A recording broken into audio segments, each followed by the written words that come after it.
ان الصلاۃ تنہا عن الفحشاء والمنکر، بے شک نماز تمام بری باتوں سے بچاتی ہے۔ اور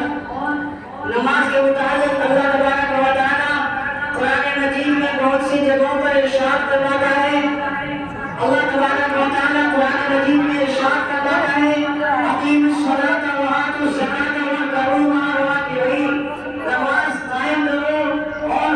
زکات دو اور رکوع کرنے والوں کے ساتھ رکوع کرو۔ حضرات محترم، اور اللہ تبارک و تعالیٰ قرآن مجید میں ارشاد فرماتا ہے ان الصلاۃ کانت علی المؤمنین کتابا موقوتا،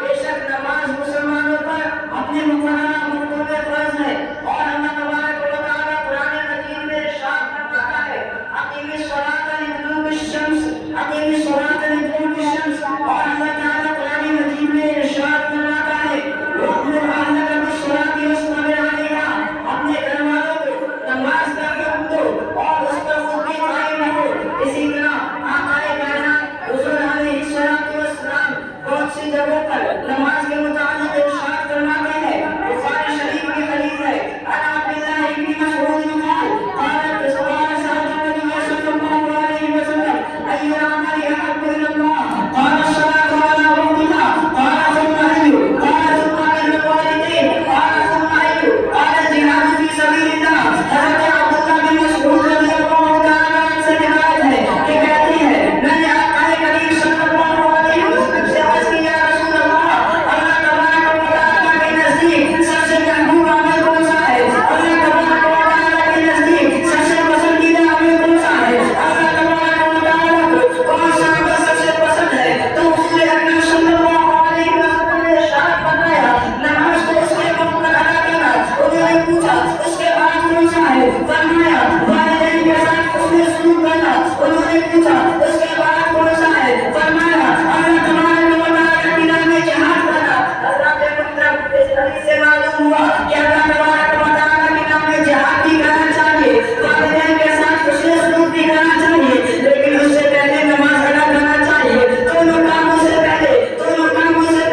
اللہ تبارک و تعالیٰ نے نماز کا حکم دیا ہے، اسی سے ہم کو نماز کی فضیلت کا اندازہ ہو جاتا ہے۔ حضرات محترم، اور بخاری شریف کی حدیث ہے عن ابی ہریرہ رضی اللہ تعالیٰ عنہ قال قال رسول اللہ صلی اللہ علیہ وسلم یقول ارايتم لو ان مهرا بباب احدكم يغتسل فيه كل يوم خمسا ما تقول ذلك يبقى لو بلده قال لا يبقى لو بلده شيئا قال وعلى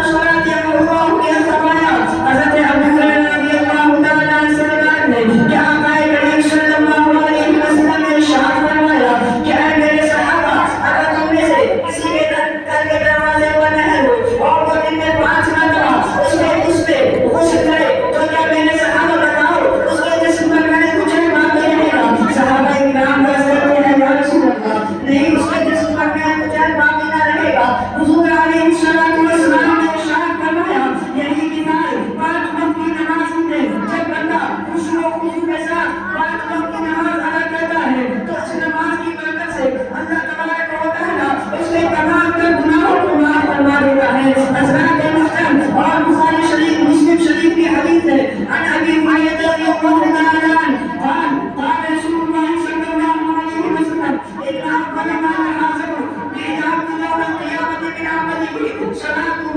فإن صلحت فقد افلح وأنجح وإن فسدت فقد خاب وخسر بينهما بلغ قليله ثم يكون من قليله شيئا ثم يكون صاحب عمله على ذلك۔ حضرت ابو ہریرہ رضی اللہ تعالیٰ عنہ سے روایت ہے کہ آقا کریم صلی اللہ علیہ وسلم نے ارشاد فرمایا کہ بے شک کل قیامت کے دن بندوں کے اعمال میں سے سب سے پہلے جس چیز کا حساب ہوگا وہ نماز ہے۔ اگر وہ درست ہوئی تو وہ بندہ کامیابی پائے گا، فلاح پائے گا اور نجات پائے گا۔ تب اللہ، اور اگر وہ کامیاب اور اگر وہ درست نہ ہوئی تو وہ ناکام اور نامراد ہوگا۔ تب اللہ تبارک و تعالیٰ فرشتوں کو حکم دے گا کہ میرے بندے کے نامراد اعمال میں دیکھو، میرے بندے کے فکروں میں دیکھو، تاکہ اس کے بازوں کی کمی پوری کی جائے۔ حضرات محترم، میرا رب کتنا کریم ہے، کتنا رحیم ہے، بندے کے بازوں میں کمی ہو رہی ہے، وہ موت خبر دکھا رہا ہے کہ کیسے نہ کیسے یہ میرا بندہ اس عذاب کا مستحق نہ ہو، اس عذاب سے نجات پائے۔ لیکن آج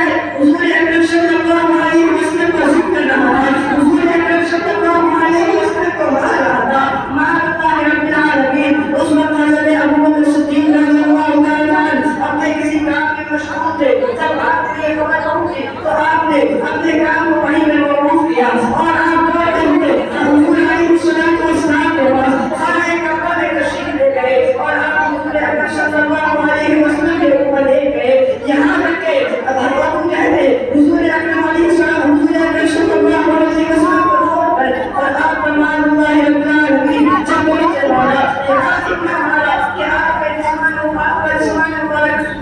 گیا حضرات محترم آج ہمارے دلوں میں کوئی عشق رسول نہیں رہا آج ہمارے دلوں سے کوئی عشق رسول نکال دیا گیا ہے یہی وجہ ہے کہ آج ہم نمازوں میں شریک نہیں ہو پا رہے ہیں کہیں عشق رسول اجازت عمر میں تھا کہ ایک مرتبہ جب آپ راستے سے گزر رہے تھے محمد تو نے ایسا کیا جب حضرت عمر والوں کے آئے تھے اس شخص کی کرتے کا اس شخص نے کہا کہ اے عمر میں اس محمد سے کہہ رہا ہوں میں اس بچے سے کہہ رہا ہوں اس کا نام بھی محمد ہے حضرت عمر رضی اللہ تعالیٰ ارشاد فرماتے ہیں اے بچے یا کہ تو اپنے اخلاق بدل یا اپنا نام بدل میں یہ نہیں سن سکتا کہ کوئی کہے اے محمد تو نے ایسا کیا اے محمد تو نے ایسا کیا میں یہ نہیں سن سکتا حضرت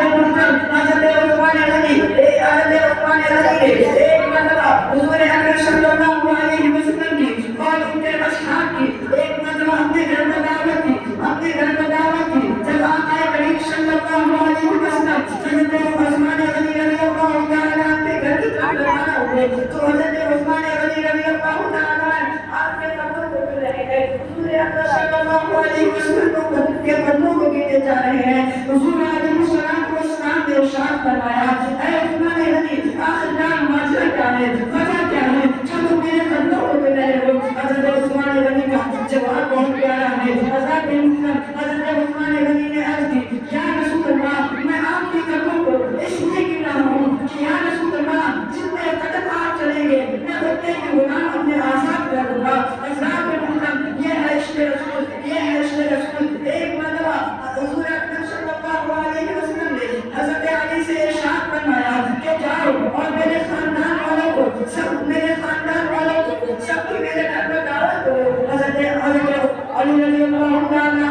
علی 8 سال کی عمر ہے آپ سب کے گھر دروازوں پر نظر دیتے ہیں اور حضور کے حضرت علی رضی اللہ تعالیٰ عنہ آپ سب کے گھروں میں جاتے ہیں اور حضور علیہ السلام کی اس دعوت کو سب کے گھروں میں پہنچاتے ہیں سب لوگ میرے آقا کریم صلی اللہ علیہ وسلم کی یہاں حاضر ہوتے ہیں حضور اکرم صلی اللہ علیہ وسلم نے جب سب نے کھانا کھا لیا ارشاد فرمایا کہ اے میرے خاندان والوں کیا تم میرا ساتھ نہیں دو گے کیا میں اللہ تعالیٰ کا آخری نبی نہیں ہوں سب نے تسلیم کر لیا لیکن جب کی بات آئی حضور اکرم صلی اللہ علیہ وسلم نے ارشاد فرمایا کہ اے لوگوں کیا تم میرے ساتھ نہیں کرو گے جب میں کیا تم میرا ساتھ نہیں دو گے سب نے ہاتھ کسی نے نکاح نہیں کیا اس وقت حضرت علی کرم اللہ کریم نے اپنے پاؤں کو کھڑا کر دیا اپنے آنکھوں کے بند کھڑے ہو گئے اور ارشاد فرمایا انا حافظ یا رسول اللہ انا ناصر یا رسول اللہ یا رسول اللہ کوئی آپ کا ساتھ دے یا نہ دے کوئی آپ کا ساتھ دے یا نہ دے کوئی آپ کے ساتھ کھڑا ہو یا نہ ہو لیکن میں آپ کے ساتھ ہوں یا رسول اللہ آپ آگے بڑھیے میں آپ کی حفاظت کروں گا میں آپ کی مدد کروں گا یہ ہے صحابہ کا عشق رسول لیکن آج ہم اپنا حال دیکھیں آج ہم نے عشق رسول کو بہت دور کی بات آج ہم سنتوں سے ہوئے جا رہے ہیں آج ہمیں نماز پڑھنے کا وقت نہیں ہے آج ہمیں نماز پڑھنے کا وقت نہیں ہے قسم خدا کی مسلمانوں جہاں نماز کی فضیلت آئی ہے وہیں نماز کی قیدیں بھی آئی ہے اللہ تبارک و تعالیٰ قرآن مجید میں ارشاد فرماتا ہے فویل للمصلین الذین هم عن صلاتهم ساہون خرابی ہے ان نمازیوں کے لیے جو اپنی نمازوں کو بھول دیتے ہیں وقت گزار کر نماز پڑھتے ہیں اور اللہ تعالیٰ قرآن مجید میں ارشاد فرماتا ہے فخلف من بعدهم خلف اضاعوا الصلاة واتبعوا الشهوات فسوف یلقون غیا کہ ان کے بعد کچھ ناقص پیدا ہوئے جنہوں نے اپنی نمازوں کو ضائع کیا انہوں نے اپنی خواہشوں کی اتباع کی انہیں ضرور طویل الشدید سے عذاب ملتا ہوگا حضرات محترم صاحب مشاق کے بعد شریف ارشاد فرماتے ہیں کہ جو شخص نماز قضا کرتا ہے جہنم میں ایک وادی ہے جس کا نام ویل ہے اور وہ اس وادی کا مسلم شریف کے حدیث ہے عن جابر قال قال رسول اللہ صلی اللہ علیہ وسلم بین العبد وبین الكفر ترک الصلاة وبین العبد وبین الكفر وبین الكفر ترک الصلاة فمن ترکها فقد كفر